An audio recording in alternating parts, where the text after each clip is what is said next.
Hola, yo soy la pastora Corey Gómez y queremos tratar en esta noche, quiero compartir con ustedes un tema sumamente interesante y que creo que es no solamente delicado, pero necesita un enfoque especial en cuanto a lo que es la posición de la iglesia. Tiene que ver con la violencia doméstica.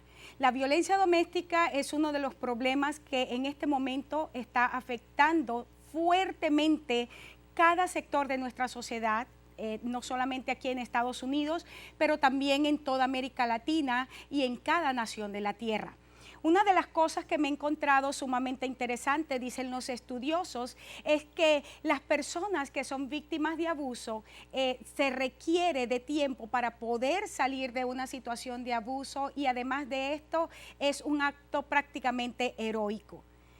Dentro de las consecuencias inmediatas que empieza a vivir las personas que son víctimas de abuso, podemos encontrar cosas como temores, estrés, la situación, enfrentar el hecho de que qué voy a hacer a nivel financiero. Una cantidad de cosas que podemos ver manifestadas en el cuerpo, en el alma y aún en el espíritu. Este programa de hoy tiene como objetivo no solamente que miremos lo que ya se ha estudiado ampliamente, aspectos relevantes de la violencia doméstica, pero ¿cuál debería ser la posición adecuada desde la perspectiva bíblica de la iglesia? ¿Cuál debería ser o cómo podríamos nosotros ayudar a las víctimas de violencia doméstica con una terapia efectiva que sea verdaderamente cristocéntrica? Escucha estas estadísticas porque me parecieron sumamente interesantes. Según las estadísticas del Concilio Nacional en contra de la violencia doméstica, una mujer es agredida cada 15 segundos en los Estados Unidos. Esto es algo tremendo. Dice que cada año casi 2 millones de mujeres son agredidas por sus esposos o sus exmaridos. El tercio de estas mujeres que buscan atención médica han sufrido, dice, el tercio de las mujeres que buscan atención médica han sufrido de violencia doméstica. Se dice que es la causa, la violencia doméstica, número 1 de crimen en Estados Unidos, pero es la que menos se denuncia. Lo más vergonzoso de todo esto es que muchas de las víctimas y sus perpetradores son cristianos. Muchas de ellas por estar atrapadas entre la teología, la realidad de la situación que viven, se sienten incapaces, se sienten encerradas, se sienten vulnerables para salir y poder denunciar esta situación. Una de las cosas que me encontré sumamente interesante a lo largo de esta investigación, tratando de traer cosas que fueran objetivas, reales, pero también que a lo largo, al terminar este programa, podamos decir, hay esperanza. Me encontré que uno de los centros de tratamiento de violencia doméstica en Estados Unidos, el centro de tratamiento Rafa, que se encuentra en Dallas, el director de este lugar dijo lo siguiente, que algo que es característico de las esposas de pastores que sufren de abuso es que no saben a dónde ir. Comentó este hombre lo siguiente, dijo que muchas de las llamadas que se reciben en este centro de tratamiento son de mujeres maltratadas por sus esposos ministros. Hay una realidad que es sumamente dolorosa y sumamente triste, pero yo creo firmemente que en medio de las cosas que podamos estar mirando, somos el cuerpo de Jesucristo y estamos llamados a traer la sanidad, la vida de Dios a cada persona. Y en este sentido del tema que nos compete en este día, a las víctimas de violencia doméstica. Hay algunos estudios que me gustaría mencionar antes de poder escuchar en esta noche, en este día, algunas entrevistas que tuve la oportunidad de hacer. Me gustaría que revisáramos algunas conclusiones de ciertos estudiosos que se realizaron específicamente en el ámbito de lo que es la violencia doméstica y la participación de la iglesia. ¿Cómo enfrenta esto? El primer estudio que me pareció muy interesante lo hizo Ellison y Anderson en el año 2001. Ellos dicen en su investigación que la violencia, que el problema de violencia doméstica es un asunto social, de salud pública, con un gran impacto emocional, físico, psicológico y aún espiritual. Según los autores de este estudio, ellos señalaron lo siguiente. Dijeron que específicamente la iglesia puede convertirse en un instrumento que puede legitimar o también puede evitar la violencia doméstica. Plantearon que la retórica o el tono de los temas que nosotros podamos tratar, que se pueden tratar dentro de las congregaciones, pueden en ocasiones cegar al liderazgo o a la vez, al mismo tiempo, ciertos temas pueden traer un nivel de empoderamiento o un nivel de libertad a aquellas personas que son víctimas del abuso. Sin embargo, es importante recalcar, según este estudio, que las comunidades religiosas en general sirven de gran apoyo para las víctimas. Me pareció sumamente interesante. Una de las preguntas que me planteé a lo largo de esta investigación fue: ¿está la iglesia en este momento aumentando o reduciendo la probabilidad de que se cometa violencia doméstica mientras hay participación eclesiástica, religiosa? Permíteme usar el tema, una participación activa dentro de la iglesia. Creo que es una pregunta que merece respuestas serias, especialmente cuando, por ejemplo, acá en Estados Unidos tenemos congregaciones que son personas que vienen de todos nuestros países de América Latina, diferentes background a nivel social, formación cultural o formación académica también bastante diversa. Algunos de ellos vinieron no siendo cristianos, otros siendo cristianos, pero nos encontramos entonces con que como iglesia necesitamos tener una visión clara, objetiva del problema para poder ser de solución a esta situación. Los resultados que encontraron estas personas, estos estudiosos que Ellison y Anderson, con respecto a su tesis, ellos dijeron que las personas que asisten a los servicios en la iglesia está inversamente asociado con la perpetración de la violencia doméstica. Es decir, mientras más la persona es un participante activo en lo que es la vida de la iglesia, la vida de Dios, la vida cristiana, entonces el nivel de violencia doméstica en estos hogares baja. Me pareció sumamente interesante. Cuando estudiaron el aspecto de lo que es el hombre en la familia, se encontraron que cuando el varón, el hombre, asiste semanalmente a la iglesia, entonces el efecto de lo que es violencia doméstica convirtiéndose, puede ser en su rol de abusador o aún de abusado, también va a bajar. A la luz de los resultados, estos autores concluyeron que la asistencia a la iglesia y la participación activa en la congregación está inversamente asociada con el acto de violencia tanto para hombres como para mujeres. La contribución mayor, entre paréntesis, de este estudio me pareció interesante encontrar es que reconoció la importancia de que las personas que son víctimas de violencia doméstica puedan ser parte activa de una congregación.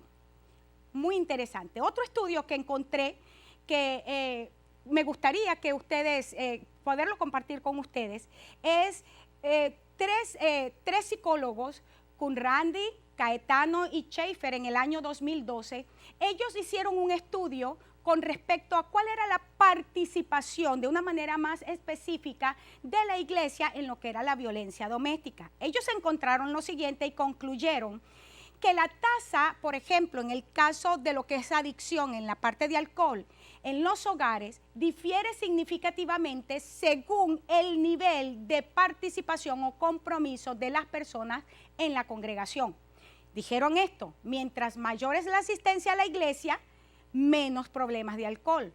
Mientras más importante es Cristo, usando sus propios términos, la religión en la vida de estas mujeres o de estas personas, el uso de alcohol es menor. Cuando se consideró en este estudio a la mujer de manera específica, encontraron que la espiritualidad se convirtió, ellos pudieron definir la espiritualidad como una de las fortalezas y uno de los recursos más poderosos con los que manejaba que manejaba una víctima de violencia doméstica en el momento de salir de esta situación. Otra de las cosas que ellos dijeron y que dejaron establecido de manera categórica en su estudio, en la conclusión, es que la experiencia espiritual es una herramienta clave para mantenerse fuera de una relación abusiva. Ahora, aunque los fundamentos religiosos y las creencias y diversas creencias en Dios estuvieron presentes antes de dejar la relación abusiva, lo que hizo la gran diferencia, acotaron este estudio, es que después de la separación, la forma como se experimentó, cómo se experienció a Dios, se convirtió en un factor clave y determinante para una terapia verdaderamente efectiva. Este estudio dejó al aire una pregunta, la cual posteriormente otros estudiosos tomaron como el fundamento. Esta pregunta fue, ellos dijeron, ¿cuáles las alternativas de las mujeres maltratadas al seleccionar ayudas e ideas acerca de Dios?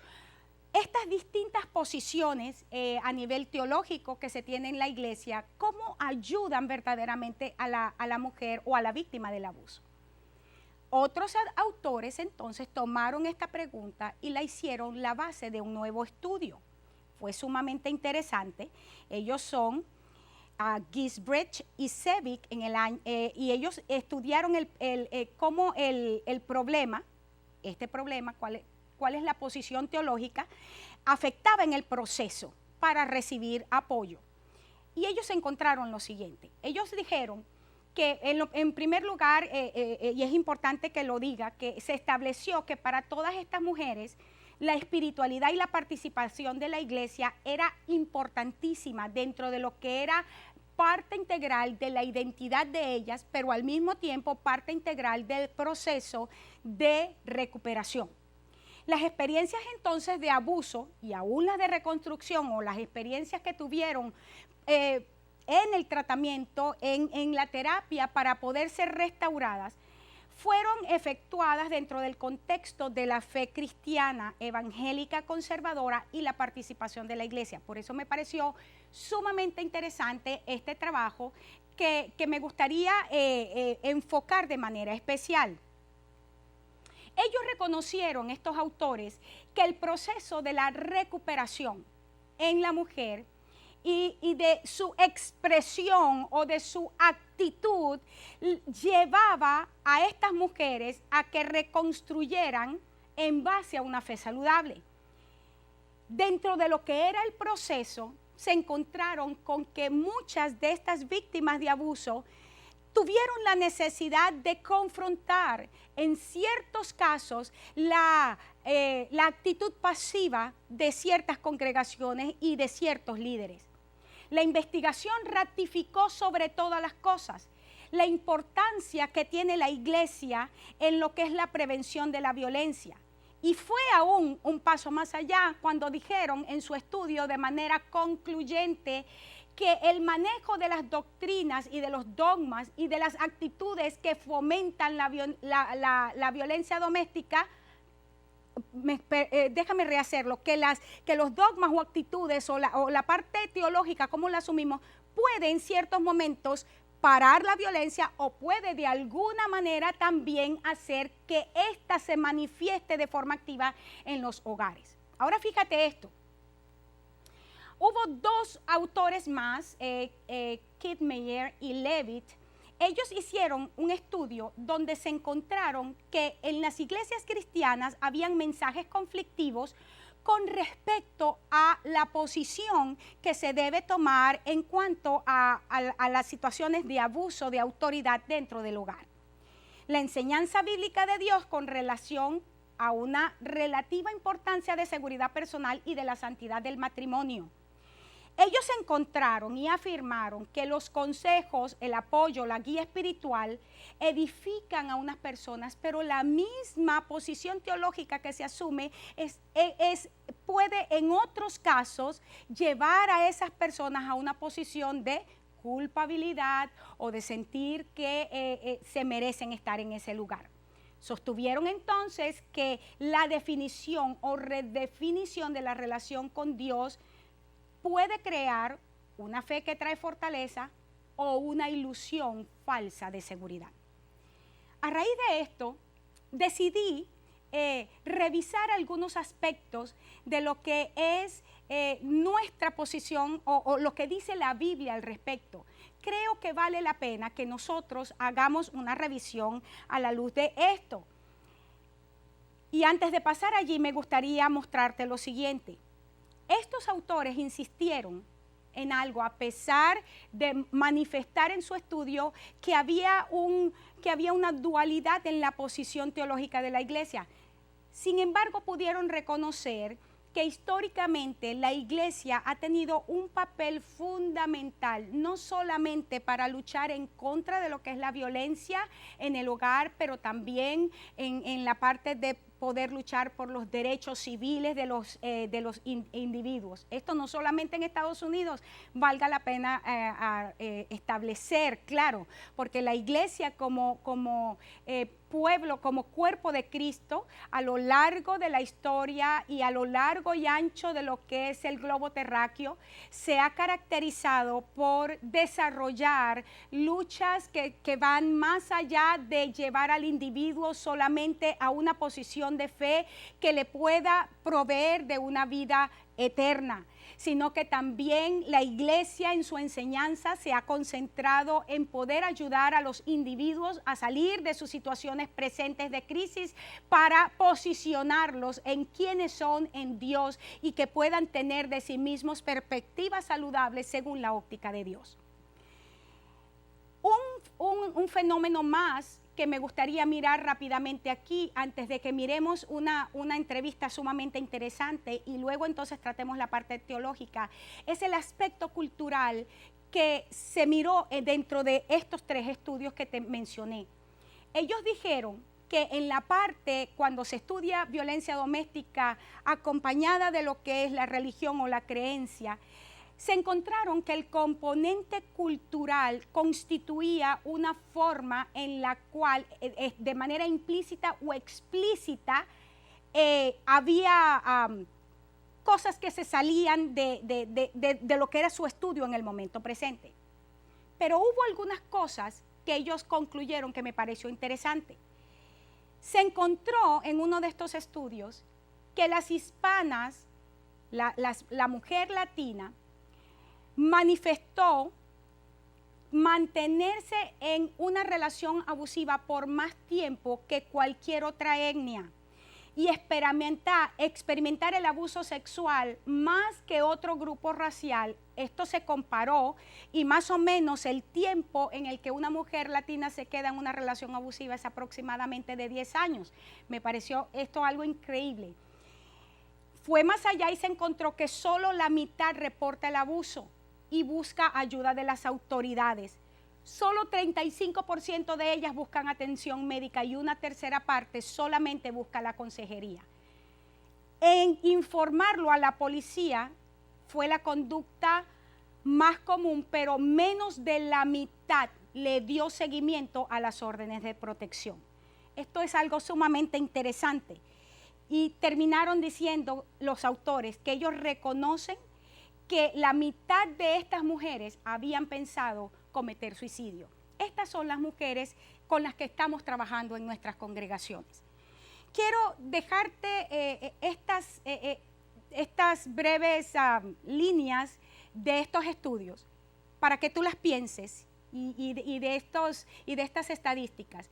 Y me gustaría que juntos ahora pudiéramos escuchar una experiencia sumamente interesante de una mujer que estuvo o es víctima del abuso familiar y es una mujer cristiana.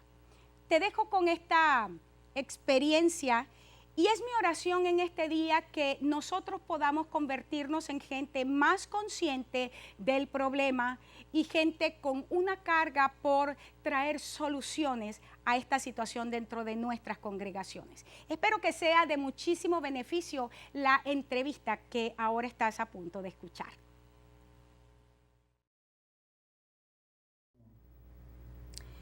Y para seguir con esta parte, con este tema tan interesante sobre la violencia doméstica, me gustaría en este momento introducir a una persona que quiero, con quien quiero compartir en este día y a quien me gustaría que cada uno de ustedes pudiera de manera atenta escuchar su experiencia. Su nombre es Yasmina. Yasmina González. Yasmina, bienvenida, gracias por aceptar la invitación. Y sé que de repente podría tornarse un poquito difícil en algún momento, pero desde ya quiero agradecerte y sé que esto va a ser de muchísima bendición para las mujeres que nos están viendo. Gracias, pastora, a usted por esta oportunidad.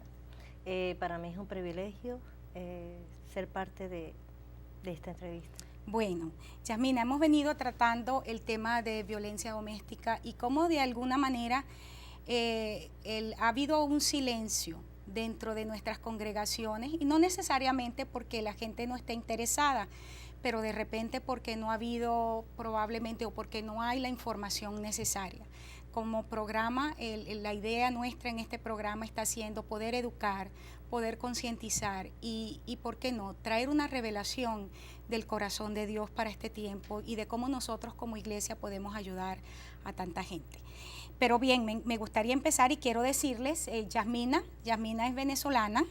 Así es que venezolana, es una mujer graduada en consejería, eres consejera profesional. Tengo un máster en Counseling Guidance. Ajá, y también estudiaste... tengo un bachelor en investigación criminal. En investigación criminal, muy interesante todo eso. Has estado en la iglesia por 20 años. Bueno, sí, casi por 20 años en la iglesia. Uh-huh. Y te casaste bastante joven. Y lo interesante es que tú te casaste con un pastor, un ministro. Bueno, primero me casé a la edad de 17 años, ese fue mi primer matrimonio, ¿verdad? Demasiado jovencita. Tuve una experiencia de divorcio y al tiempo pues me casé con un ministro, el cual yo tengo 2 hijos, Miguel y Juan. Tiene uno 21 años y el otro tiene 22 años. Ok, y... Me pareció interesante el hecho de que pues te casaras con este hombre. Me comentabas antes que te casaste con él cuando todavía él era el copastor, al poco tiempo recibió el pastorado. Y tu experiencia, ¿qué fue lo que pasó que te lleva al divorcio? Bueno, en esta área es una persona que es como especie de inmadurez en esa persona. Era una persona muy irresponsable, por cierto, muy irresponsable. Se metió en un ayuno de 20 días y en ese ayuno de 20 días dijo que el Señor le habló, que nosotros teníamos que separarnos por un tiempo. Y entonces yo me tuve que meter en ayuno y oración. Cuando yo me meto en ayuno y oración, yo veo que hay una nube que me cubre y entonces el Señor me da Isaías 31. Hay de aquellos que dicen prácticamente que se llenan del poder de Dios y que prácticamente Dios le está hablando, pero no es Dios el que le está hablando. Entonces, de ese día que él me dice a mí pues que tenemos que separarnos, pues él se va para casa de su mamá y yo me quedo en la casa con mis 2 hijos. Pero todo era una irresponsabilidad en la casa.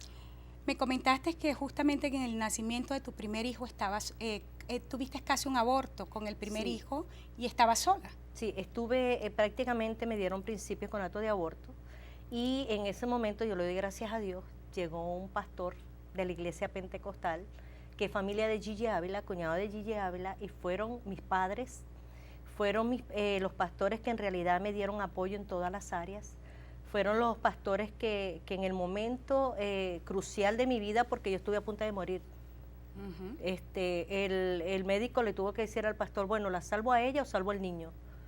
Pero como Dios es tan grande y tan poderoso, a mí se me vino el Salmo 23 en ese momento, en aquella cama, y Dios hizo lo que tenía que hacer. Nosotros 2 prevalecimos. Amén. En medio de aquella situación.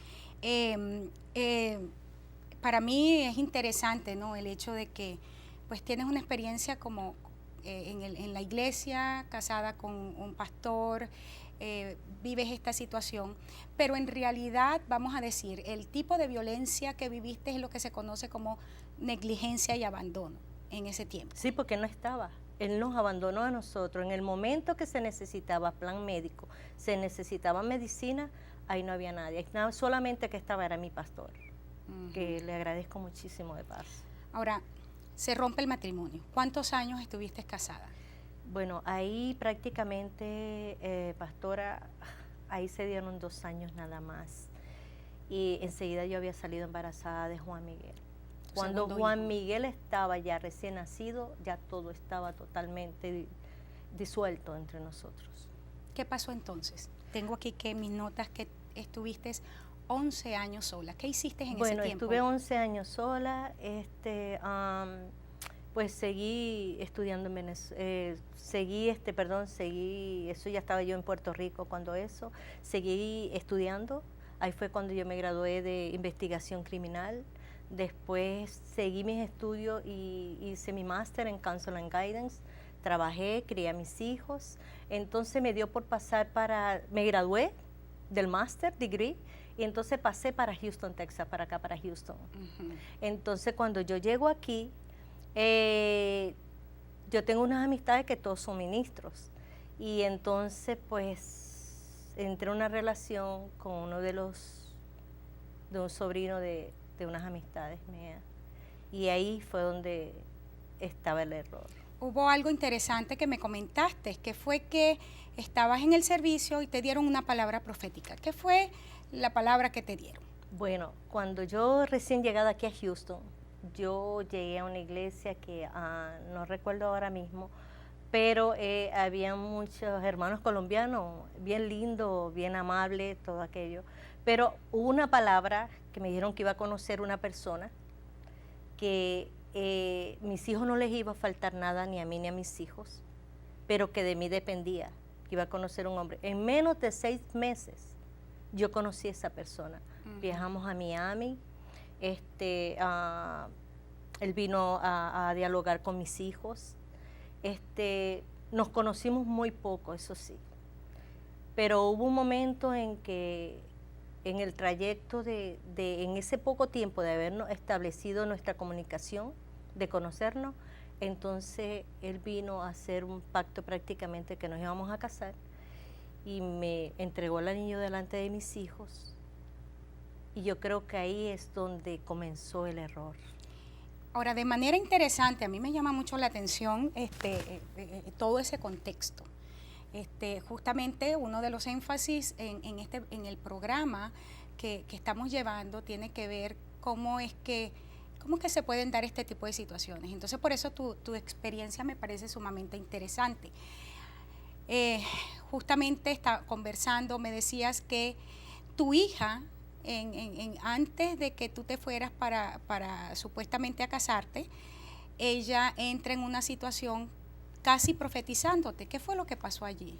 Sí, porque ya cuando yo tomé la decisión de casarme con esta persona, mi hija me dice a mi mami, si no te vas a casar aquí, tú no te vas a casar allá. Y mi hija empieza a llorar. Y entonces yo le digo, pero ya sí va, yo creo que esto es de Dios. No, mami, tú no te vas a casar. Yo no le hice caso a mi hija. Yo tomo la decisión de irme a Massachusetts, dejar a mis 2 hijos aquí, porque mis hijos estaban estudiando y tenían que terminar sus estudios, para que entonces comenzaran en agosto en Massachusetts. Y resulta ser que cuando yo llegué a Massachusetts, no hubo ningún casamiento. En menos de un mes hubo la primera violencia doméstica. Me comentaste que ocurrió una situación allí. Sí, ¿Qué fue lo que pasó? Ocurrió, yo me acuerdo que fue bien fuerte para mí porque es duro a veces hablar de esto, pero muchas veces tenemos que hablar. En una discusión que nosotros tuvimos, él me empujó. Él me empujó, me empezó ahí fueron cuando comenzaron las palabras lacerantes. Tú no eres nadie, tú no tienes nada, tú no tienes familia aquí, tú no tienes dinero, no sabes inglés, nadie te va a hacer caso. Y en una de esas, él estaba un poquito tomado, y en una de esas me tiró al mueble, y lo tengo que hablar bien claro, me tiró al mueble, me arrancó la ropa y me dijo que para pagarle dinero a otra persona, pues ya que yo estaba ahí, él lo podía hacer conmigo. Eso se llama violación. Yo me sentí asquerosa, yo me sentí sucia, porque no es lo mismo hacer el amor cuando tú estás casado, que venga una persona con un instinto animal a lanzarse a tu cuerpo y tratarte como si tú no fueras un ser humano, como si fueras un animal. Ahora fíjate, una pregunta que creo que cabe aquí, Yasmina, porque yo puedo entender la parte que le ocurre, porque así como a ti, muchísimas mujeres y muchísimas personas en nombre del Señor reciben una palabra de alguien, no pesan la palabra profética, en esa palabra se mueven, el enemigo está mirando las puertas abiertas, ocurre lo que ocurre, y yo puedo entender todo eso, pero me gustaría que me dijeras, Yasmina, porque tú eres una mujer preparada, no estudiaste, mira las carreras que estudiaste, estás en la parte de justicia criminal, de investigación criminal, y estudias también consejería. ¿Cómo es que te quedas allí? Bueno, ahí es donde está la situación de muchas veces nosotras las mujeres, que esto no tiene muchas veces que ver con la carrera que nosotros tengamos. Llega un momento en nosotras que nos sentimos estancadas, ni siquiera nos acordamos de que nosotros estamos preparadas, porque eso es algo que cuando toca, te trastoca y trata de destruir lo más interno de ti, que es la autoestima. Entonces, cuando llega a tocar tu autoestima, tú no te sientes como una profesional, tú te sientes como cualquier cosa, como cualquier persona que no tiene. Yo me sentía como una persona sin vida, como una persona que yo no valía nada, que yo no podía llamar y decirle a mi hija, me está pasando esto, y decirle a mi familia, me está pasando esto. No, yo tenía que callar, porque yo estoy en un ambiente de personas que hay ministros allí, hay ministros, y esas personas sabían todo esto, pero entonces esta persona no es convertida, esta persona es usuario de alcohol. Y entonces, ¿qué pasa con esto? Pues que había la situación estaba en que yo no le podía decir a la mamá de él, porque es que el problema que hay, pastora, es que si yo soy ministro, yo tengo mis hijos y yo estoy viendo que algo malo está, yo tengo que corregirlo, porque si no lo estoy condenando a una muerte. Entonces, en este momento lo están condenando a él a ser más agresivo.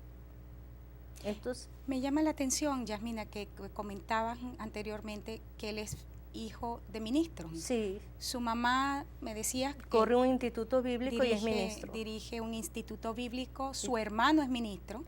No, su hermano es también otro agresor. La hermana, los hijos de ella no son cristianos, pero toda la familia de ellos son ministros, todos. Ok. Entonces estamos hablando, ¿y qué pasa? ¿Buscaste ayuda, por ejemplo, en la iglesia donde estabas? En realidad no busqué ayuda prácticamente, porque ahí es donde estaba el miedo. Porque la conocen, porque ella es ministro de tal iglesia, ella da instituto bíblico, ella esto, ella aquello y yo lo otro. Entonces me la acerqué a un pastor.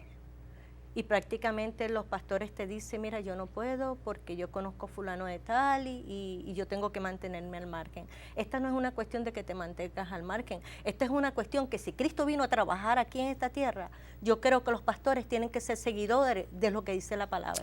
Ahora, ¿cuánto tiempo duró esta situación de abuso? Bueno, pastora, esto duró 7 años, pero 7 años que... esto es una pirámide. Esto es, si comienza, te dicen I'm sorry, lo siento, yo te amo, yo te quiero mucho, y tú piensas que la persona va a cambiar. No, la persona no va a cambiar. Puede durar una semana. De esa semana se puede tornar más agresivo, y eso era, la pirámide iba aumentando. Llegaba un momento en que yo no aguantaba, ya era el abuso psicológico, era abuso verbal, era abuso físico. ¿Intentaste alguna vez salir de eso? Bueno, yo intenté, pero el error que hay, que estriba en nosotros, es que prácticamente es que perdonamos. Y ahí eso fue un error para mí. Yo perdoné.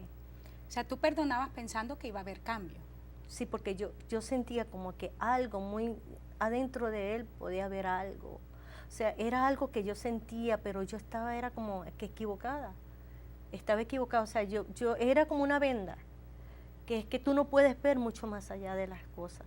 Me decías que en una oportunidad quisiste salir de la casa y él te agredió de tal manera que como que te dejó presa. Sí, hubo un momento en que yo quise salir de esta situación, pero él ya estaba premeditando, eso se llama premeditación y alevosía. Entonces, él ya estaba ya tratando de armar todo alevosamente y tratando de armar, porque él sabía que llegaba un momento en que él tenía temor de que yo lo iba a denunciar. Y lamentablemente, pastora, me echó, como decimos en Venezuela, un pie adelante, yo sin saber inglés, en un país donde no tengo familia, donde no tengo nadie, no tengo mis hijos, donde no tenía a quién llamar. Cortó los cables de la computadora, me rompió el celular, me vació la cartera, sacó absolutamente todo. Y en eso yo trato y bajo a la carrera por las escaleras para ver si yo podía irme. Y él vio de que yo lo iba a denunciar y él se me adelantó y él llamó a la policía. Y sin embargo yo arranqué el carro, me fui, y entonces cuando yo llego a un área bien cercana a la casa, veo que me da una rueda toda la policía. Y entonces no pude, yo estaba que yo no encontraba qué hacer, ese día estaba lloviendo, me bajé del carro, aquello me dio una cosa bien fea, aquello yo me fui al piso, estaba llena de fango, y entonces yo trataba de hablarle al policía y ellos lo que hacían era que se burlaban de mí porque yo no sabía hablar inglés. Y llamaron a un policía hispano. Cuando llamaron a un policía hispano, aquel policía hispano, sinceramente, aquella era una persona que más malvada no pudo ser. Aquellos me agarraron por aquí, me agarraron los senos, aquellos se burlaron de mí. Y yo les dije que yo conocía mis derechos y cuando yo les dije así fue peor porque me agredieron más. Eso es agresión, Entonces yo traté porque yo le dije al que me prestara el celular y todo. Y yo traté de llamar a esta persona y esta persona lo que hizo fue que se burló de mí, pues estaba tomado. Y se burló de mí, entonces la cuestión es que él me dice, jaja, se ríe, pero con una burla tan horrible que él me decía, así es como yo te quería ver. ¿Tú crees que tú a mí me ibas a chavar? Porque esa fue la palabra que usó. Usó otra más vulgar, pero yo no la voy a decir. Y entonces, antes que tú me lo hagas, yo te lo hacía a ti. Sé que tienes un juicio pendiente, justamente por esto. Sí, esto viene siendo parte ya esta viene siendo parte de la otra parte cuando ya yo lo había perdonado. Esta es la otra parte. Esta parte de ahora ya yo había tomado la decisión completamente, saqué a uno de mis hijos primero, a Miguel, y después saqué a Juan.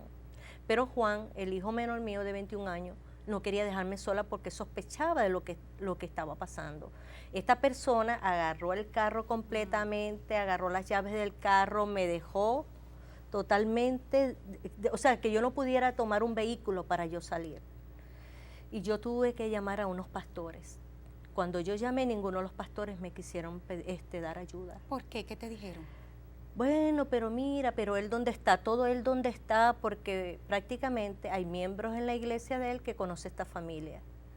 Y entonces yo tuve que llamar a otro pastor y yo le dije, si usted no me saca de aquí, yo me quito la vida hoy mismo. Yo me iba a quitar la vida, porque yo no quería pasar por la misma situación que yo pasé al principio, que fue cuando llegó la policía y él me fabricó el caso.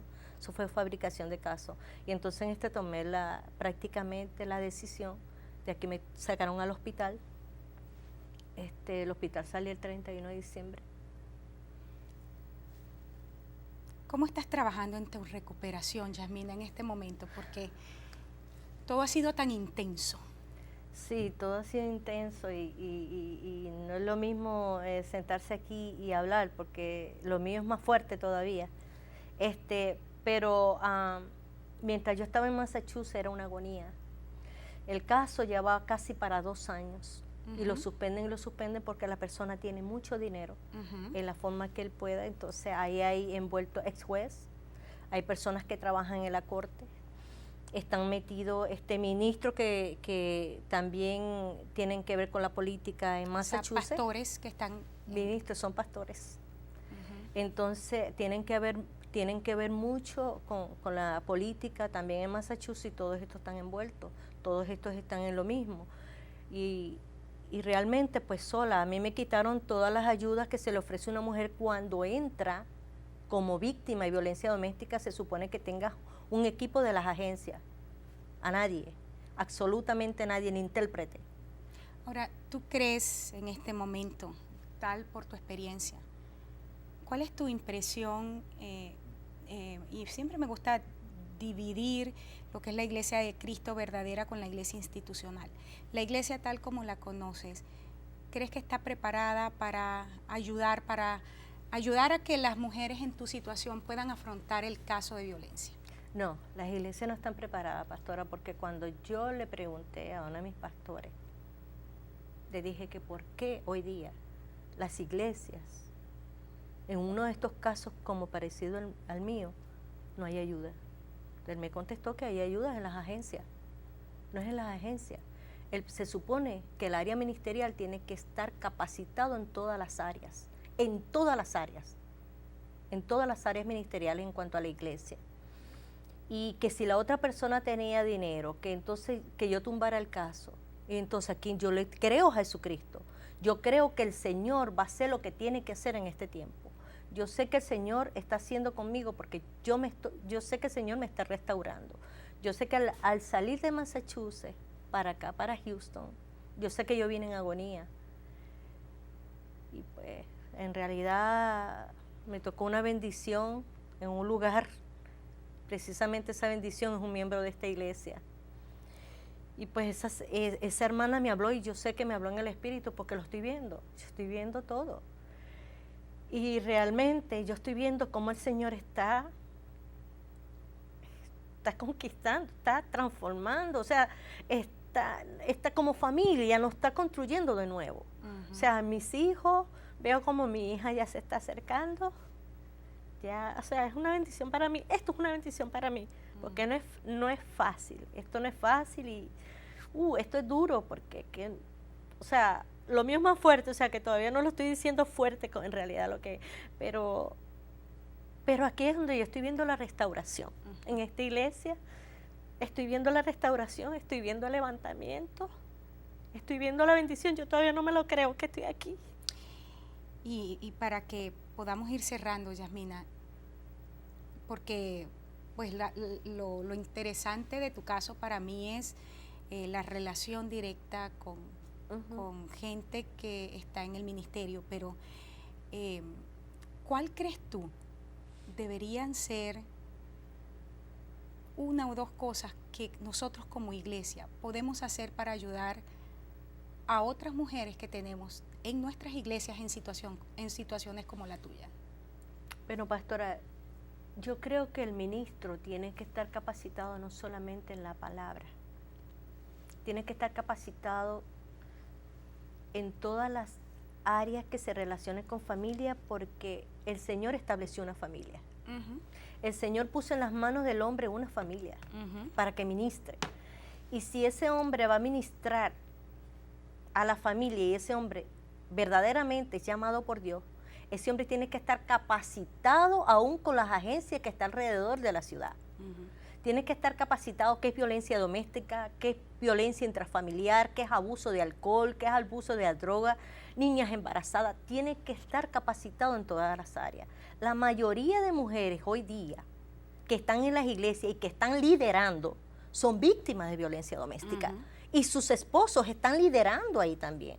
Pero la mayoría de pastores tienen temor de abrir la boca. Yo no sé si es por la parte, yo no sé si será por la parte de los diezmos de la ofrenda, o parte de que se le vaya a vaciar la iglesia, o parte de que se entran en amistad, pero esto no es una cuestión de amistad, esto no es una cuestión de dinero, esto es una cuestión de vida. Esto es una cuestión de vida. Así es, la Biblia dice que hay 3 maneras de vivir, por la fe, por la esperanza y por el amor, pero dice que el mayor de estas es el amor, y el apóstol Pablo de una manera muy especial dice que él nos va a mostrar una manera más excelente de vivir, y entonces empieza a hablar del amor. Yasmina, quiero darte las gracias porque tú piensas que no, pero yo creo que tu experiencia es liberadora, no solamente para ti. Creo que hemos tenido una audiencia en este día que de alguna manera muchas mujeres que te han podido escuchar quizás tomen la decisión de romper el silencio, porque afuera ahí tenemos, gracias a Dios, como te decía ese pastor, muchas agencias que están trabajando con la violencia doméstica, pero romper el silencio dentro de nuestras congregaciones no es tan fácil. Y yo quiero decirle a la audiencia, a la gente que nos está mirando, si tú eres víctima de abuso, si de alguna manera esta situación está tocando tu vida, ya sea porque eres mujer, hijo, eres miembro de una familia donde hay problemas de abuso, entonces nos gustaría que nos llames. Ahí está nuestro número de teléfono, es el 713-408-3068. Estamos en un momento muy importante y nosotros creemos que un llamado especial que Dios nos está haciendo en este tiempo es poder extender nuestra mano y poder levantar la vida de personas que están en esta situación. Quiero que nos llames. Si de alguna manera esta experiencia de Yasmina te tocó, llámanos, nos gustaría escuchar de ti y te aseguro que va a haber alguien no solamente que ore contigo, pero que de alguna manera va a extender su mano para poder ayudarte a caminar en este tiempo.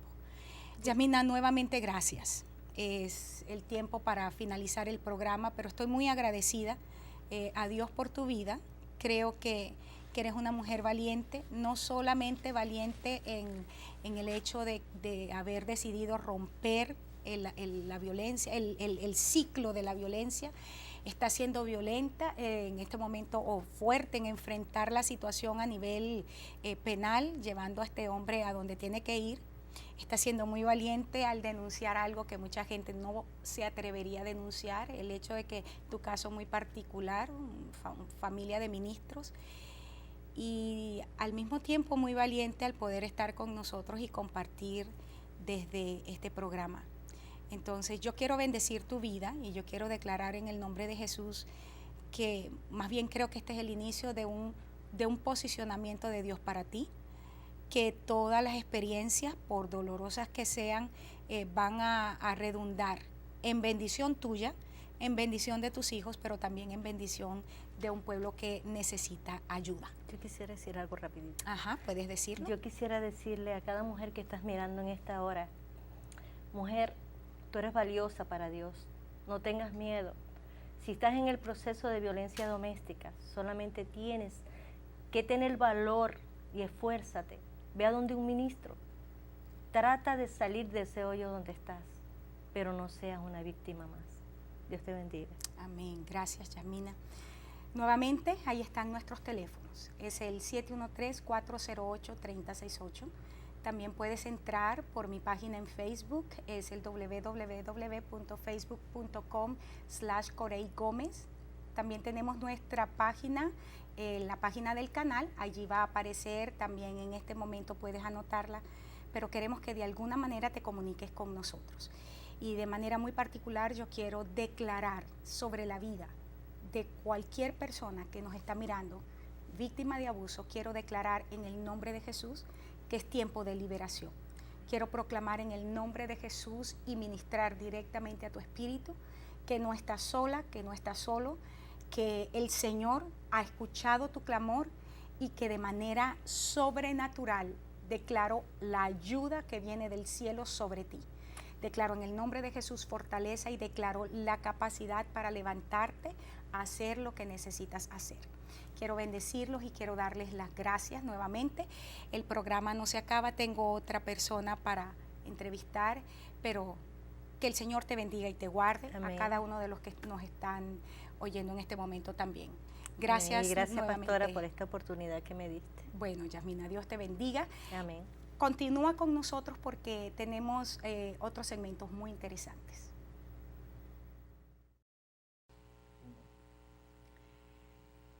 Los expertos dicen que parte del problema, como lo acabamos de escuchar, radica en el hecho de cuál es la interpretación de los pasajes bíblicos que tratan el tema. Personalmente quise revisar algunos de estos para compartirlos con ustedes en este próximo segmento, antes de escuchar también otra experiencia de abuso.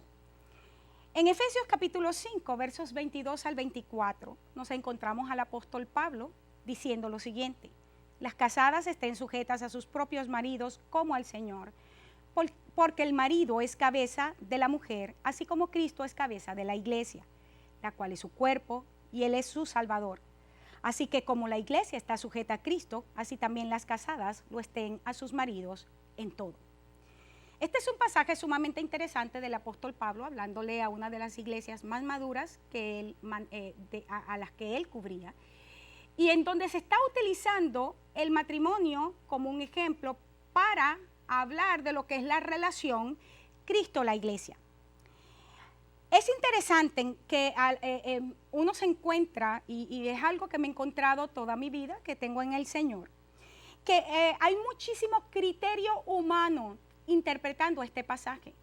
Sumado a eso se encuentran las posiciones culturales o las posiciones que hemos heredado, y no ha habido en muchísimos casos, una investigación seria, responsable de lo que el apóstol dice. Cuando la Escritura nos habla acerca de la sumisión bíblica, en ningún momento está incluyendo violencia doméstica. De hecho, la violencia en contra de otra persona, el venir a tratar de alienar la mente de un individuo, manipular, controlar a través de gritos, a través de golpes, a través del maltrato verbal, el derecho de un individuo a alienarlo es pecaminoso en la palabra. Nos encontramos que la violencia doméstica no está incluida en lo que es el tema de sujeción. Y aunque este es un tema sumamente amplio, es interesante para mí solamente recalcar el hecho de que cuando leemos este mismo pasaje que se utiliza de manera indiscriminada para decirle a una mujer víctima de abuso que tiene que quedarse en una situación abusiva porque esa es su cabeza, no nos olvidemos que está tomando allí para hacer la alegoría Cristo con la iglesia. Y en ninguna parte de la palabra nosotros nos encontramos a Cristo tomando a la iglesia, abusándola, golpeándola, hiriéndola, o probablemente en muchísimos casos que nos encontramos asesinando a la esposa, en este caso a la iglesia. En otras palabras, no está incluido el valor violencia dentro de lo que es la sujeción. La Biblia en ningún momento apoya el hecho de que una mujer o cualquier miembro de la familia sea abusado. Proverbios 31:9 dice, por el contrario, alza la voz y hazles justicia. Defiende los derechos de los pobres y de los necesitados. Y la palabra necesitado aquí incluye a aquellas personas que estando dentro de situaciones de violencia en el hogar, no solamente mujeres en el caso de sus cónyuges, pero también hijos como víctimas de abuso de parte de algunos progenitores. Nos encontramos que ellos entran de lo que es el término necesitados, y aquí Proverbios nos dice que debemos levantar la voz para ayudarlos a ellos. Isaías 1:17 dice de esta manera: aprended a hacer el bien, y lo está usando en un modo imperativo, es una orden. Dice, busca el juicio, restituye al agraviado, hazle justicia al huérfano, ampara a la viuda. Y la palabra viuda no es solamente aquella persona que literalmente, aquella mujer que literalmente ha vivido la muerte de su cónyuge, sino también aquella mujer que a quien emocionalmente se le murió el cónyuge, porque dejó de ser el hombre, el amante, el amor de su vida, la persona, el sueño de su corazón con el que se casó, para convertirse en la peor pesadilla que jamás pudiera experimentar. Me gusta porque Isaías, en el mismo capítulo 1, versos 28 y 29 dice,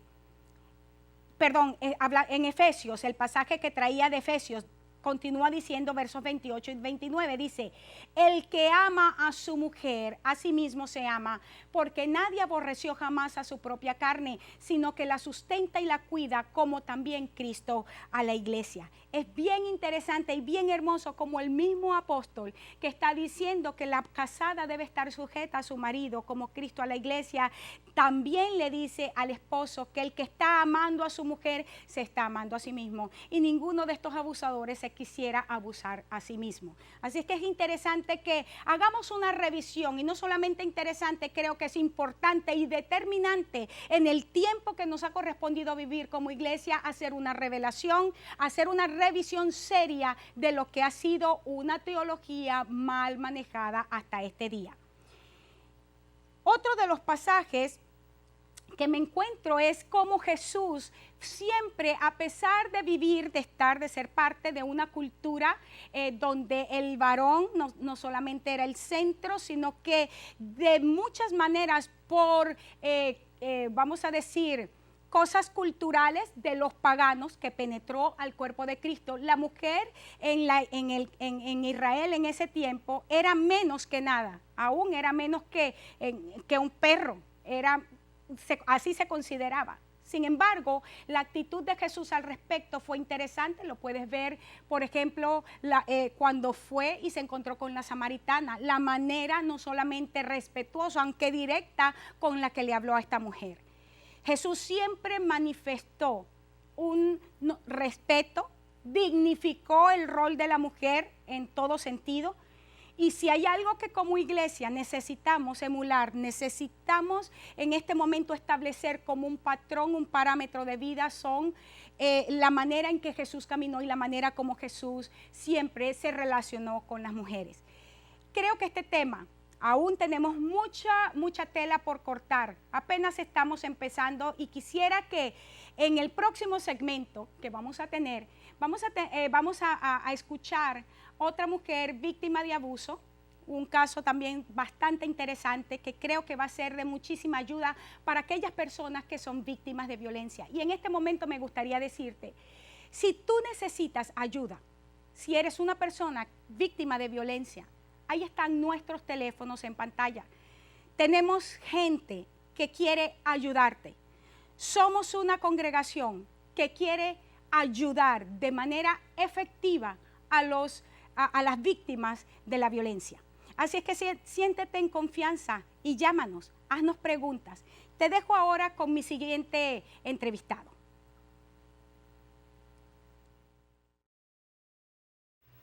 Y de verdad estoy muy agradecida en este momento porque el tema hasta este momento ha sido muy interesante, pero además de todo muy educativo. Hemos podido pasar por diferentes etapas de lo que es la violencia doméstica, cómo esto está afectando a millones de personas en este momento en nuestra sociedad y tristemente también en nuestras iglesias. Y en este momento, en esta oportunidad, está conmigo, he invitado a una persona, ella es venezolana y su nombre es Mari. Mari, bienvenida. Gracias. Gracias por haber aceptado la invitación de estar con nosotros hoy en este programa que quizás un poquito difícil, pero que sé que está siendo de muchísima ayuda y de muchísima bendición para otros. Amén. Mari, como dije anteriormente, es venezolana, es ingeniero mecánico, se desempeña aquí en Estados Unidos como ingeniero, es una bendición. Sí, gracias al Señor. Tiene un hijo, Juan Diego, ya de 10 años. Sí. Juan Diego de 10 años. Y me gustaría, Mari, que pudiéramos empezar en este día a hablar un poquito de de estos detalles quizá dolorosos o tristes, pero que de repente, vuelvo a decir, van a ser de muchísima ayuda para mujeres que nos están escuchando. ¿A qué edad tuviste a Juan Diego? Juan Diego nació cuando yo tenía 30 años. 30 años. Sí. Y es raro, ¿verdad? Bastante tiempo esperaste. Sí. Mari es madre soltera, así es que Mari tiene, es con lo que llamamos acá en nuestra congregación el rol mamá-papá. Sí, señor. Es mamá-papá, ha sido madre soltera por 10 años prácticamente. Te viniste a Estados Unidos justamente con tu bebé.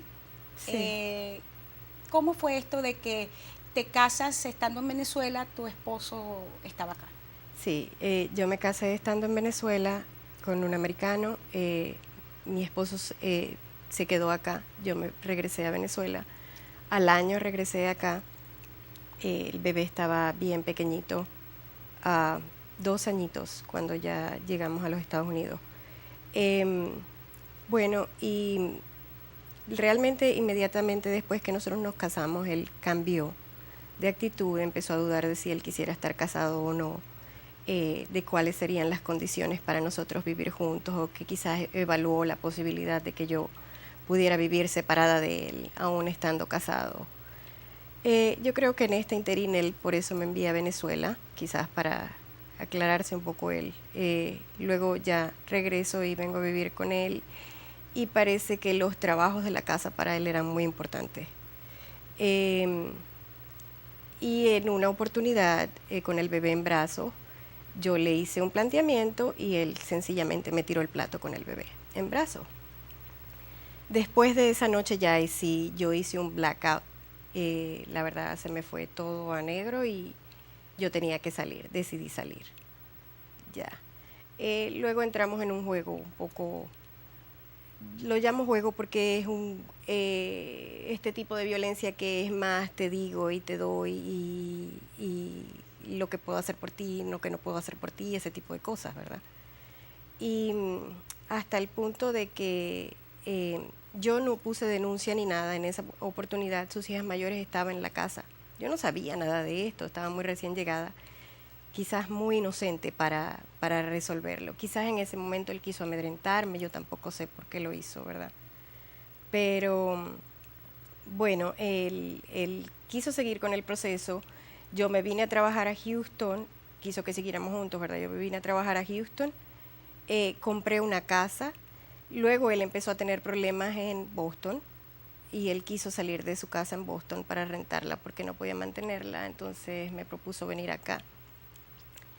Y ahí sí empezamos a tener problemas graves de tipo migratorio, porque él quiso amedrentarme, si se quiere.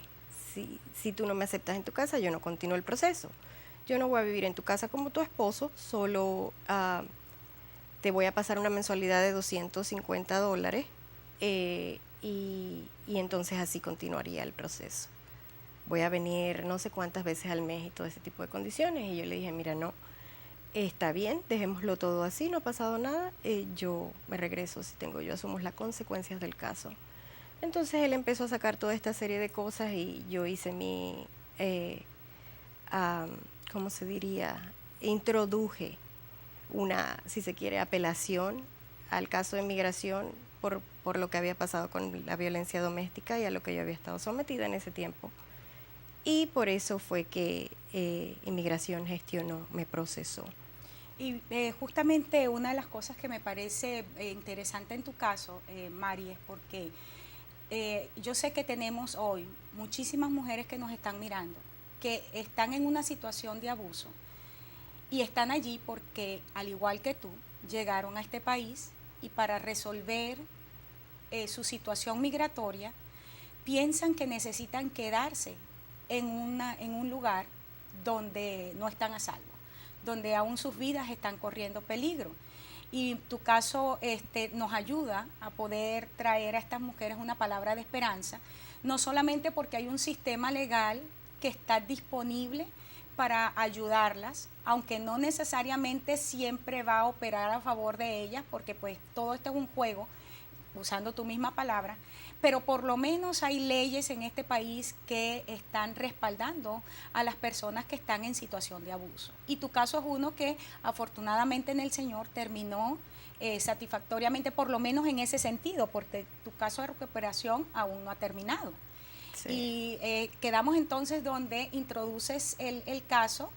Claro, habían otros factores allí metidos que de alguna manera también te ayudaron en problemas de este hombre con IRS, me comentabas y todo eso y cómo... Sí, claro, para el momento en el que él quiere venir a vivirse a la casa, él tenía una deuda con IRS grande. Por supuesto, como nosotros estábamos casados, parte de eso sería mi responsabilidad, cosa que yo no había adquirido para el momento. Y eso era también lo que tenía. Después de eso sí hubo una serie de amenazas, incluso a mi lugar de trabajo, porque ya yo después que dije que no me prestaría, que asumía pues la responsabilidad por lo que sería mi parte, pero no me iba a prestar a volver con él bajo en esas condiciones. Uh-huh.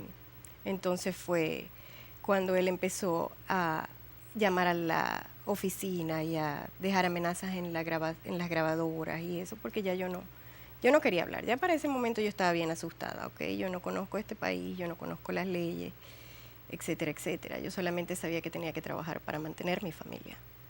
Ahora fíjate esta parte porque, bueno, el Señor te permite encontrar a una persona que no solamente estaba capacitada, el abogado que trabajó contigo, sino que de alguna manera una persona consciente, sacas el caso, termina, vamos a decir así, termina la situación de abuso a tu vida a nivel psicológico, de que si te vas, que si te quedas, de que si te ayudo, de que si no te ayudo, de que si me pagas, no me pagas, termina eso.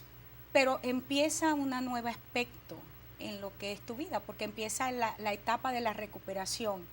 Y aquí es donde me gustaría que pudiéramos hacer un poco de énfasis, Mari, porque vuelvo a insistir, hay muchísima gente, muchísimas que piensan no puedo salir de este ciclo de abuso. Y las personas que deciden salir piensan cuando se encuentran que hay una situación delante de ellas a nivel emocional, que ahora que hay que enfrentar, resolver, quedan en un hueco, quedan sin piso, quedan sin techo, algunas literalmente y todas a nivel emocional y a nivel espiritual, un mundo destruido.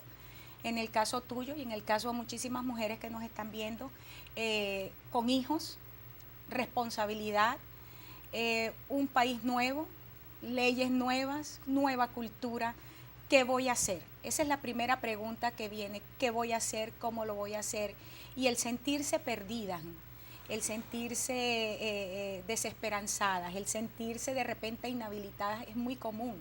Por eso es que las secuelas de lo que es la violencia genera depresión, ansiedad, aún deseos de suicidio, ganas de morirse, terminar con la vida. ¿Cómo fue tu recuperación? ¿Cuánto tiempo tienes en esto? Bueno, tengo recuperándome de todo esto quizás 7 años y todavía no puedo decir que he llegado ahí del todo, ¿no? Dios me ha dado una fuerza muy grande. Uh-huh. La verdad es que él y mi hijo han sido mi soporte. Uh-huh. Ha sido un camino largo, la desconfianza es mucha, es muy difícil hasta relacionarse adecuadamente con las amistades. De una manera u otra, la violencia doméstica o este juego manipulatorio, que es la otra parte de la violencia, uh-huh. Te deja, te anula, uh-huh. Anula tus pensamientos, es como que alguien te estuviera bombardeando y metiendo en tu cabeza cosas uh-huh. que tú eres, que tú en realidad no eres. Es un proceso de transformación. Después que tú sales de todo eso es reconstrucción. Uh-huh. ¿Cómo la iglesia ha sido, o cómo la iglesia ha jugado en este sentido un papel terapéutico en tu vida? ¿Ha sido, no ha sido? ¿Hasta qué punto ha sido efectivo? Sí, ha sido efectivo, yo diría 100%. Dios ha sido parte primordial. Él ha ministrado mi vida directamente. Y también yo decidí abrirme totalmente a lo que mis autoridades espirituales tuvieran que decir. Y eso también ha sido fundamento, ¿no? Yo me he ido parando en todas esas cosas y en la administración que ellos me han ofrecido, en el tiempo que ellos me han ofrecido para conversar de mis problemas y para decirme, mira, bíblicamente, estas son las bases, en esto es que tú tienes que pensar. También en lo que yo he podido ver en ellos, en eso me he fortalecido. ¿Cómo ha sido tu relación con tu hijo? Porque pues él es sobreviviente también de violencia, porque la violencia era hacia ti, pero tú eres la mamá relacionándote con él. No tienen familia aquí, están solos, ustedes dos. ¿Cómo has visto a tu hijo en todo este tiempo? ¿Qué ha pasado con él? Pobrecito a mi hijo. Le tocó duro. Sí, le tocó ver quizás las crisis y todas esas cosas que pasan, ¿no? Que ellos lo ven como movimientos y solamente ven los gestos y ven las actitudes y los actos de violencia. Él no sabría, ¿no? Estaba chiquito, pero todo eso está en su subconsciente. Mucho amor. Yo trato de darle mucho y llenarlo en la medida que pueda de amor y mucha oración. Una de las cosas importantes también que me gustaría, Mari, conociendo un poco de lo que de tu caso en particular, es el hecho de poderte plantear planes, o sea, hacer planes, plantearte metas, como parte de un proceso de recuperación. Decías ahorita que el salir de una situación de abuso es algo que te anula mentalmente, y a mí me gusta verlo de esta forma: la persona queda realmente en un hueco, literalmente en un hueco, de donde le es en muchísimos casos imposible de salir, porque no hay brazos que la saquen de allí. Gracias al Señor, de alguna manera Dios ha provisto para ti un lugar, a pesar de que reconoces lo difícil que es en este momento para ti todavía en 7 años relacionarte con toda la comunidad de una manera mucho más abierta. Dices, quedan temores. Sin embargo, un aspecto también importante en todo eso es cómo lograste empezar nuevamente a replantearte metas para avanzar, para poder seguir adelante. ¿Cómo pasó eso? Bueno, yo creo que uno siempre lo primero que tiene es qué es lo que quiero yo hacer de mí, o dónde me quiero ver yo cuando tenga tal o tal edad. Ese tipo de pensamientos cruzan. ¿Qué es lo que quiero yo para mi hijo? ¿A dónde lo quiero llevar? ¿Qué es lo que le quiero mostrar? Y esas eran las cosas en las que yo pensaba. Bueno, yo caminé este camino. ¿Cómo conecto este camino que caminé porque hay un gap, ¿verdad? Ese tiempo es como una intersección. ¿Cómo la conecto con lo que yo quiero de ahora en adelante de mi vida? Estas son herramientas. Todo lo que tú conseguiste aquí son tus herramientas. Las fuiste acumulando. Yo las fui acumulando a lo largo de 30 años. Ahora, de 33, 34 años, ¿cómo voy a usarlas? ¿Qué voy a hacer? Y de ahí, ¿no? Visualizándote y confiando en Dios que Él va a traer las personas adecuadas. La oración, uno tiene que tener mucho cuidado con quién te asocias en ese tiempo, porque es un tiempo muy vulnerable. Y cualquier persona, es un tiempo en el que tú literalmente estás vacío. Ya yo te dije que estabas en blanco. Cualquier persona viene a ministrarte o a poner ideas en tu cabeza. Si por lo menos la fe no está allí, tus principios básicos de fe no están allí, o lo que tú quieres de tu vida, entonces tú te puedes ver en mayor problema y llevar a los tuyos al mismo hueco donde tú estás, ¿no? Y esta parte es fundamental, Mari, justamente que lo puedas decir y que lo puedas decir de esa manera, porque yo personalmente, yo creo en una rehabilitación completa.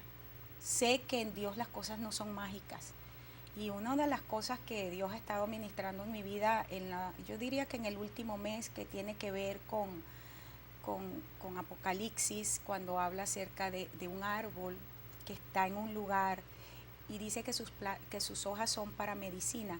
La palabra que utiliza allí es la palabra terapia en el griego. Y creo que una de las características de la iglesia del siglo XXI tiene que ser una iglesia que reconoce el poder sobrenatural de Dios para sanar, pero también tiene que reconocer que el Espíritu Santo nos debe capacitar para caminar con la gente en procesos terapéuticos, y muchos de esos son largos. En el caso de los sobrevivientes de abuso, son largos, unos quizá más que otros, dependiendo del nivel de daño que hay en sus vidas, pero una iglesia con la capacidad de caminar. Y creo que es clave el poder ayudar a las personas a reconectar las cosas que Dios les permitió aprender, y entonces ahora traerlas al punto donde, bueno, debo empezar de nuevo, pero en realidad no estás completamente desprovisto. No. Y eso es una cosa bien importante. No, la fuerza está en el Señor. Y Él no te va a abandonar, no te va a desamparar. No lo hizo conmigo, no lo hará con nadie. Y el hecho, como no va a dejar sus hijos avergonzados. Amén. Tampoco. Y decías una frase importante al principio: las dos fuentes de fortaleza en tu vida fueron el Señor, por encima de todas las cosas, y tu hijo. O sea, poder encontrar en esas personas que Dios ha puesto allí en tu vida razones para vivir y razones para avanzar. Sí, Señor. Y en este caso tu hijo, qué interesante. Yo sé que hay mujeres que nos están viendo, Mari, ya estamos por terminar. Es mi oración que las personas que nos están viendo puedan ser no solamente bendecidas por lo que nos has compartido, pero que puedan ser animadas a caminar de una manera diferente, y que tu experiencia de poder fortalecerte en el Señor y encontrar en tus cercanos, en este caso tu hijo, fuerza para seguir adelante, pueda ser algo que les impulse a ellos. Amén. Que en este tiempo de dificultad no vean a los hijos como una gran carga. No es una carga, sino como la oportunidad de Dios para poder avanzar. Amén. Me gusta muchísimo este pensamiento para cerrar este segmento, y quiero darte las gracias. De verdad, le decía a otra persona en otro momento que yo admiro, porque yo sé que salir de esta situación y tener la capacidad ahora para hablarlo delante de muchas personas se requiere de fortaleza. Entonces le doy gracias al Señor por tu fortaleza en este día, por querer compartir la experiencia con otras personas, y sobre todas las cosas, yo sé que esto va a redundar en bendición. Amén. Para la gente que nos está mirando, y aún para otras personas que va a llegar esta experiencia. Muchas gracias, y estamos todavía con otro segmento del programa. Dios te bendiga, Mari. Amén. Y espero tenerte en otro momento también. Agradecida.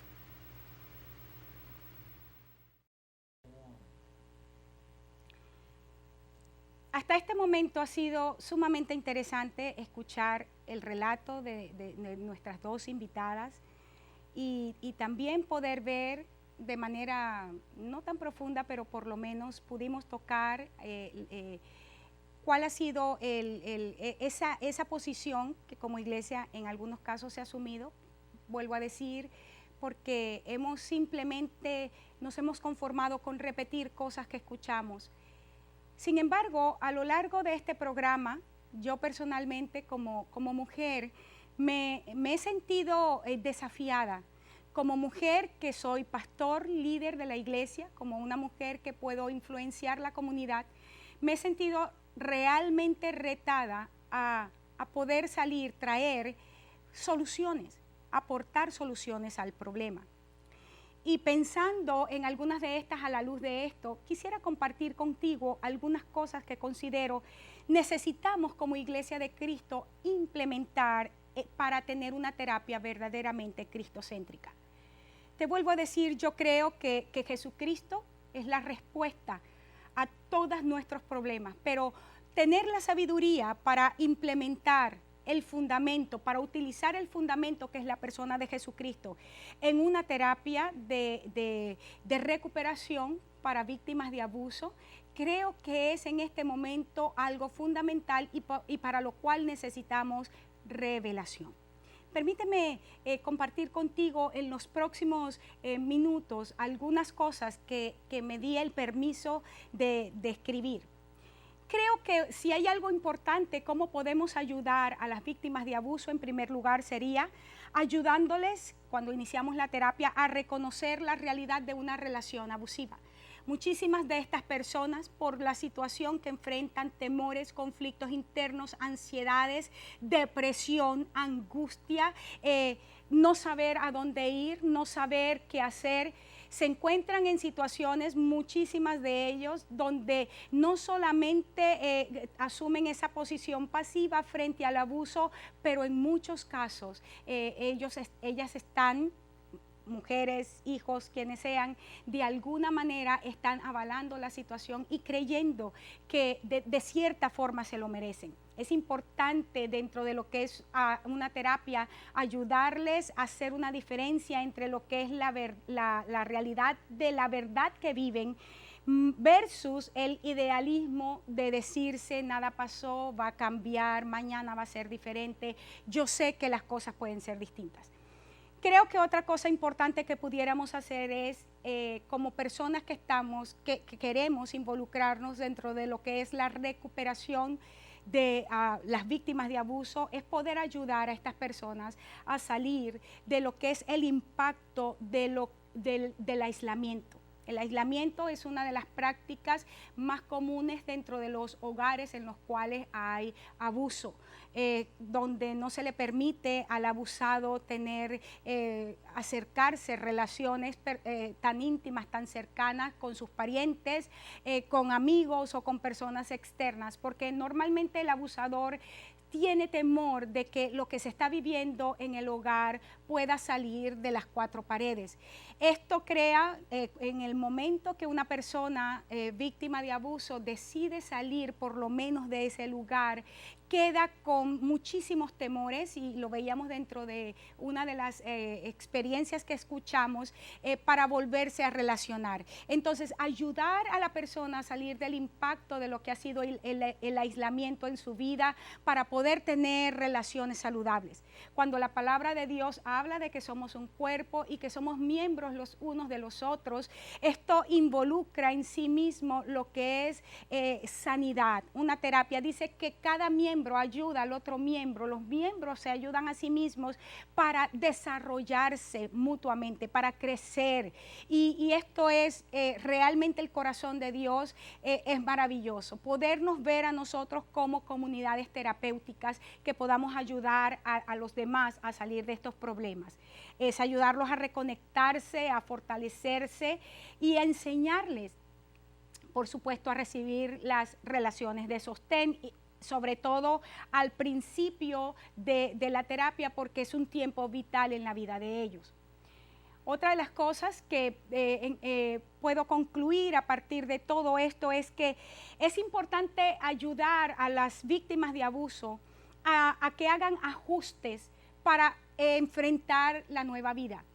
Es muy difícil para ellos, por supuesto, están saliendo de una realidad en la cual han estado inmersos, literalmente escuchamos en un hueco, algunos de ellos se sienten sin vida, y poder entonces llevarlos a que sí hay alternativas, hay algo diferente, no solamente que se ofrece, pero sobre todas las cosas, el corazón de Dios para cada una de estas personas es mostrarles su amor, y el amor de Dios es práctico, se manifiesta a través de nuevas posibilidades para vivir, la posibilidad de ser feliz, de que tenemos el derecho, cada uno de ellos tiene el derecho de vivir la vida abundante de la cual el Señor Jesucristo habló. Otra de las cosas importantes a hacer es ayudar a estas personas víctimas de abuso, no solamente a aceptar, pero a poder verbalizar, manifestar de una manera adecuada el coraje, la rabia, esos sentimientos encontrados que tienen por las situaciones que vivieron. Es muy importante ayudarles a drenar todas estas, el resentimiento, la amargura, la falta de perdón, en muchísimos casos el encontrarse con la realidad de que no eran culpables como se lo hacían ver. Es bien importante entonces tener no solamente un conocimiento de las palabras, pero la capacidad para de manera práctica implementar lo que dice la Biblia en este sentido y ayudar a estos individuos a salir de este asunto. Me encontré a lo largo de la investigación que, bueno, en un programa de 2 horas es un poco difícil traer a colación todo lo que uno se encuentra. Pero me encontré que una de las cosas más difíciles para las víctimas de violencia doméstica es poder reencontrarse con su yo, es poder reconectarse consigo mismos. Implica para ellos todo un reto, poder decir ahora quién soy, porque lo que está allí parado, lo que te vas a encontrar es probablemente solamente el vestigio de lo que alguna vez fue. Así es que qué importante entonces es poder entender lo que dice la Biblia sobre cada uno de nosotros. Cosas como que nuestro destino, nuestra identidad está en el Señor. Somos hijos, somos herederos, somos coherederos con Cristo. Cada palabra, cada promesa en la Biblia con respecto a nuestras vidas es importante para que la persona pueda reconectarse consigo mismo, llevarlos a mirar su yo interno, pero más allá de llevarlos a su yo interno es ayudarlos a tener una perspectiva que hay un destino y que ese destino tiene propósito y que en ese destino con propósito hay toda la oportunidad, hay puertas abiertas para que puedan ser felices, para que puedan avanzar, para que puedan lograr nuevas metas, para criar a sus hijos, para llevar a sus hijos a que también puedan alcanzar sus metas, para que tengan logros importantes en la vida. Creo que esta es una de las cosas que son importantísimas, claves, necesarias en lo que es la recuperación. Dentro de las terapias que he podido estar leyendo y estar examinando, una de ellas que tiene que ver con la logoterapia y es poder centrar al individuo en lo que es su libertad.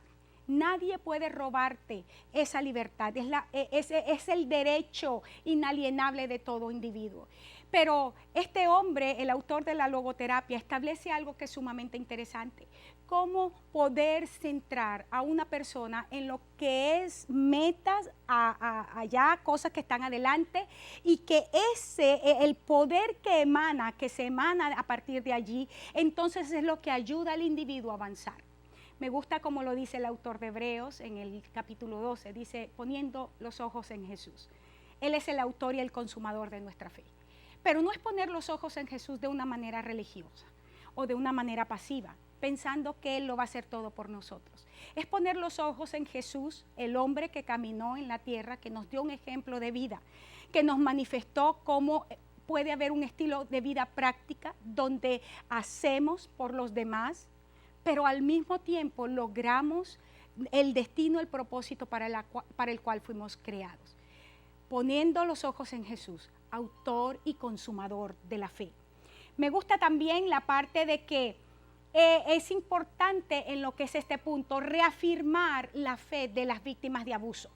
A través de un proceso reeducativo se necesita entonces retomar la posición teológica que se ha tenido, que hizo que de alguna manera se perpetrara o se estableciera el abuso como una forma de vida.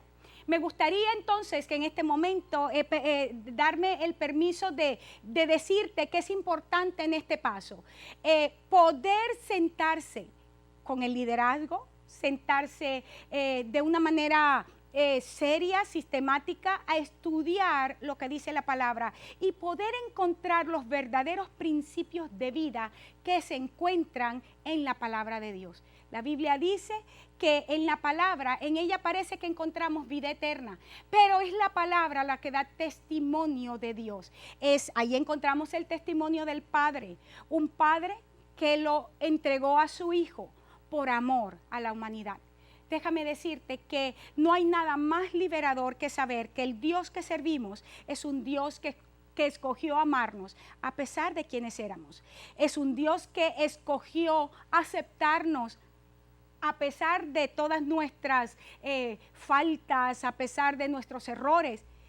Pero también es el mismo Dios que ha escogido transformarnos para hacernos como Él, dándonos su naturaleza, haciéndonos semejantes a Él. Dice el apóstol que nosotros miramos a cara descubierta como en un espejo. Y cuando miramos, porque estamos mirando realmente es a Cristo, entonces somos transformados a esa gloria. Somos transformados a la imagen de aquel que nos amó de tal manera que entregó su vida por la remisión de los pecados de la humanidad.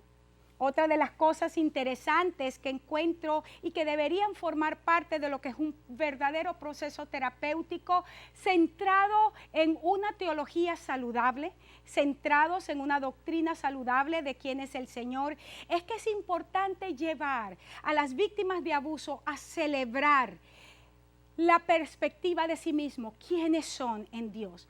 Es más que el simplemente, bueno, hemos tratado las raíces, hemos tratado qué pasó, pero ahora hay un tiempo presente. Es celebrar quién soy en el presente, que estoy reconstruyendo probablemente de la nada o de los pedazos, pero que en cada uno de nosotros, por el poder del Espíritu Santo, está la autoridad y el poder para de la nada levantarnos, salir del polvo, salir del lodo y convertirnos en alguien que tiene valor, en alguien que tiene dignidad y en alguien que sobre todas las cosas tiene propósito en la vida. Creo que esto es importante. Me encanta cuando escucho al apóstol Pablo, un hombre que fue un asesino, fue un hombre que tenía toda la autoridad para exterminar a la iglesia. Y sin embargo, Pablo pudo decir, por la gracia de Dios, soy lo que soy. La gracia de Dios es la persona de Cristo en nosotros, quien por el Espíritu Santo opera de manera milagrosa para hacer de nosotros lo que probablemente la sociedad dice ya es imposible, no es posible recuperarle o es imposible verlo en otro nivel. Sin embargo, cuando la gracia de Dios en nuestra vida está operando, podemos ver la acción, no solamente restauradora, la acción sanadora, la acción recuperadora, la acción transformadora del Espíritu Santo en la vida de cada persona.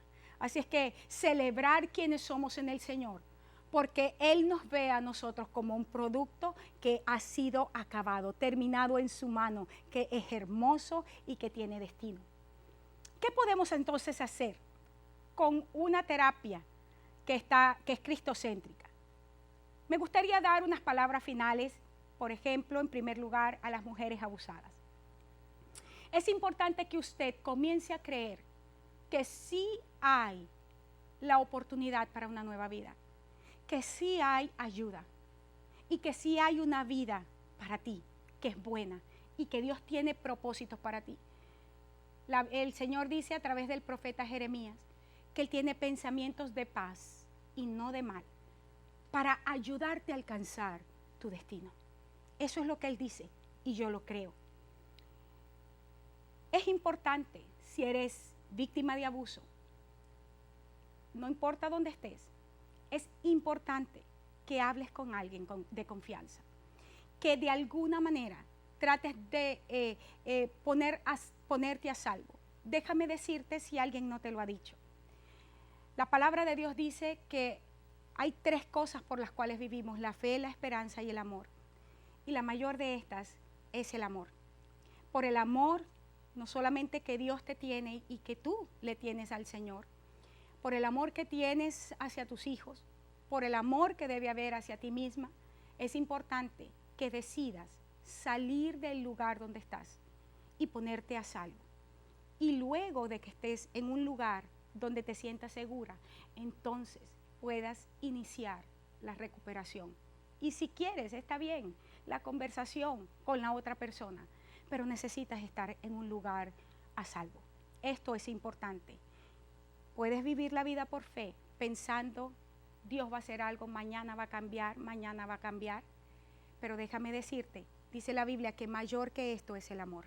Así es que te animo a que tomes una decisión basado en esto. Pero si te encuentras con que tienes que permanecer en la situación por el momento, por sea cual sea tu situación, algunas de ustedes, mujeres, están allí por papeles, algunas están en la situación financiera, quizás algunas otras se les está utilizando ciertas medidas de cohesión.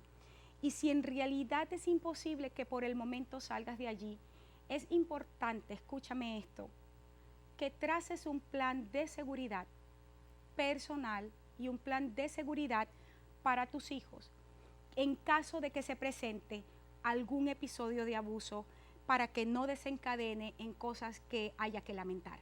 Es necesario que, por ejemplo, según lo que escuchamos y basado en eso lo escribí, por ejemplo, esconde una llave del carro en algún lugar a salvo, mantén una cantidad de dinero, por pequeña que sea, en otro lugar, trata de localizar un lugar donde se dé ayuda a personas como tú, que en caso de que tengas que salir corriendo en algún momento, no te quedes en la calle sin un lugar donde estar. Me encontré que en una de las estadísticas tristes y dolorosas es que muchas de las mujeres que son asesinadas, la mayoría de ellas, más de la mitad, son asesinadas luego que salen de la situación, o sea, del lugar de abuso. Por eso es importante que traces un plan de seguridad, un plan de emergencia en caso de que lo necesites. Y cuando sientas esto, quisiera que quede en tu mente en este momento, en caso, o sea, cuando tú sientas que está a punto de brotar otra situación de abuso, otra situación que se va a salir de las manos, es muy importante que salgas de la casa inmediatamente y que busques ayuda, o que te busques un lugar por ese momento donde refugiarte hasta que la situación haya pasado y tú puedas regresar entonces de manera segura al hogar.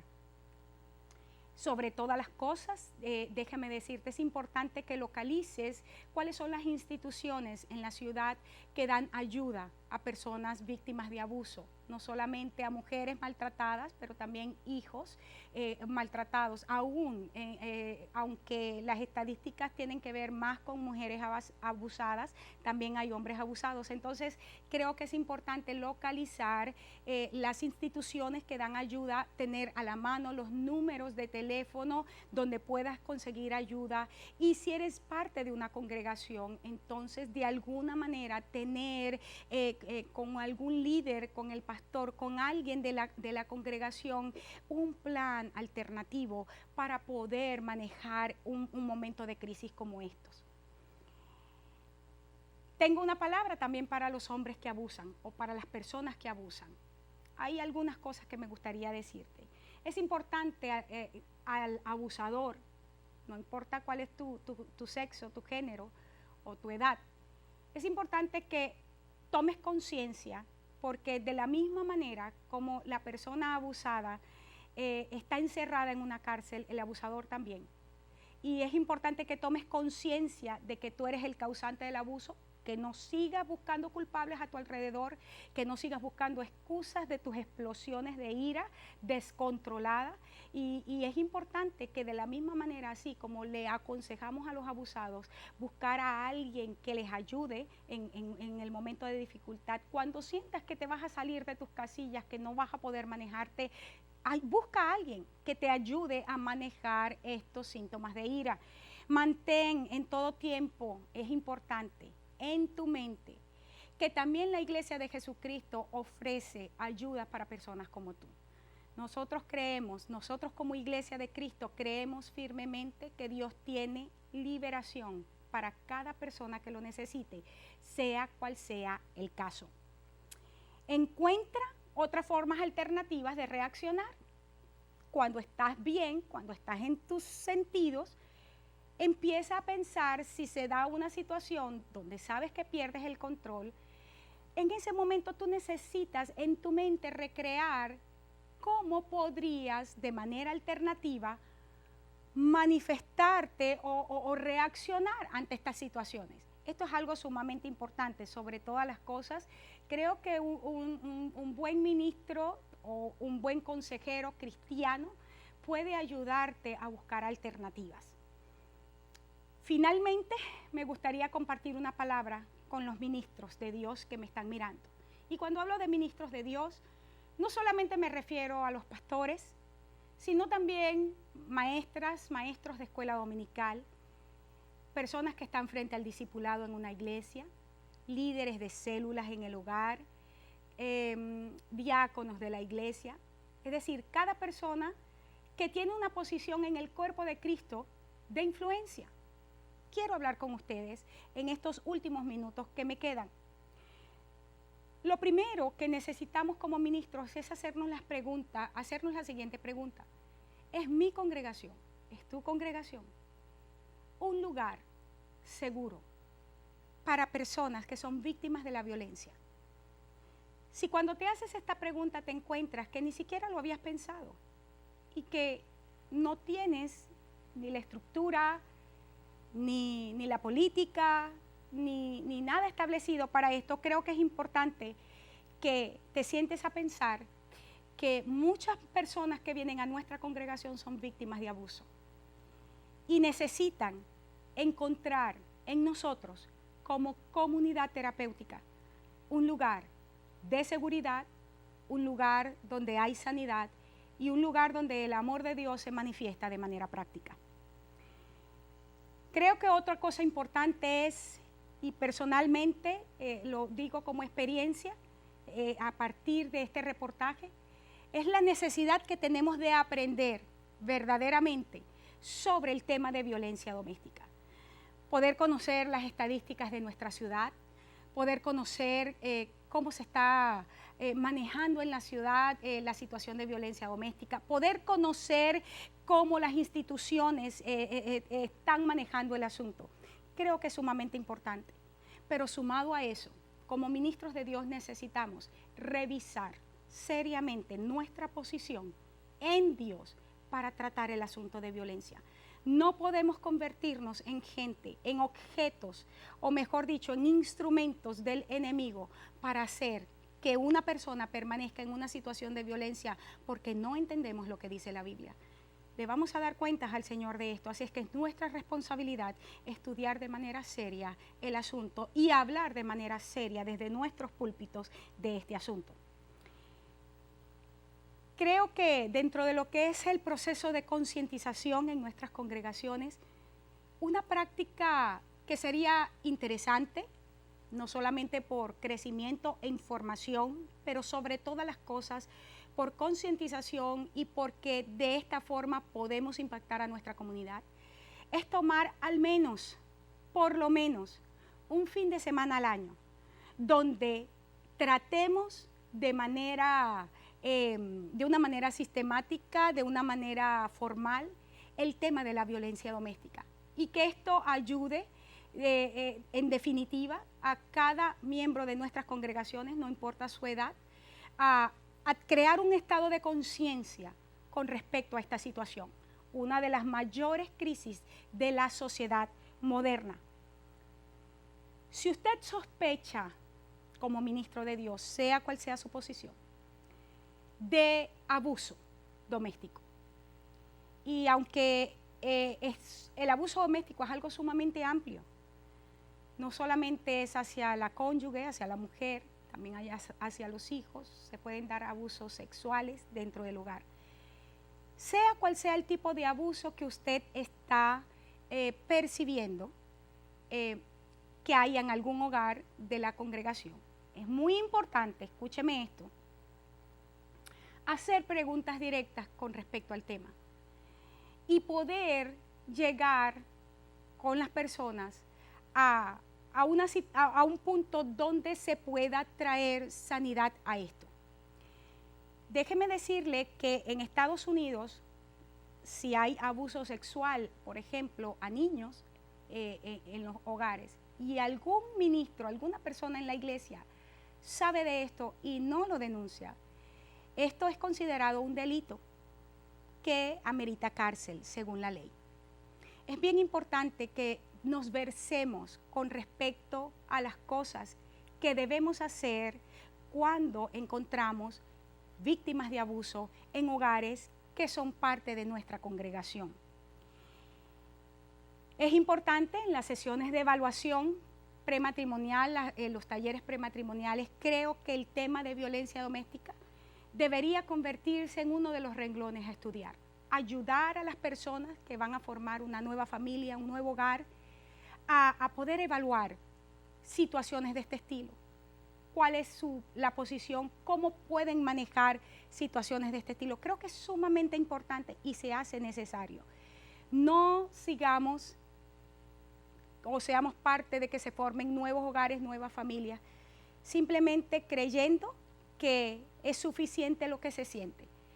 Es importante que nosotros podamos ayudar, como dice la Biblia, dice que las mujeres ancianas ayuden a las más jóvenes a amar a sus maridos, y eso no tiene que ver a cómo hacer el amor, el que me está escuchando, solamente. Esto tiene que ver es una variedad de temas, de todo lo que implica la vida en el hogar, la vida marital, la vida como madre, como mujer. Es muy importante que tomemos esto. Como congregación necesitamos mantener una lista actualizada de cuáles son los refugios que ofrecen ayuda en caso de que tengamos personas en la congregación que las necesiten. Sobre todas las cosas, y con esto quisiera terminar, necesitamos en nuestra misma congregación, de ser necesario, localizar lugares seguros que podamos brindar a los miembros de nuestra congregación o a alguna persona de la comunidad que pueda ayudar.